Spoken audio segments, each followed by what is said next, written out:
Patuloy ang pagkwestiyon ng kampo ni dating Senator Ramon Bong Revilla Jr. sa jurisdiction ng Sandigan Bayan sa kasong malversation na isinampa ng Ombudsman laban sa kanya. Denial of due process ang patuloy na iginigit ng kampo ni dating Senator Revilla Jr. matapos kasuhan ng Ombudsman sa Sandigan Bayan nitong Enero. Kaugnay nito, pinagbigyan ng Sandigan Bayan 3rd Division ang kampo ni Revilla at kapo-akusadong si Juanito Mendoza na maghain ng motion for reconsideration sa Ombudsman. Ayon sa abogado ni Revilla, hindi na ipaalam sa dating senador ang kasong malversation ng panahon ng investigasyon, kaya hindi niya ito nasagot sa kanyang kontra sa laysay.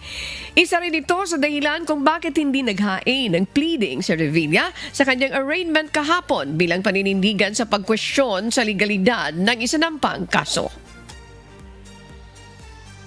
Meron pong violation po ng due process sa parte ni Senator Bong. So, hindi po siya binigyan ng sapat na pagkakataon para matanggap ang mga dokumento.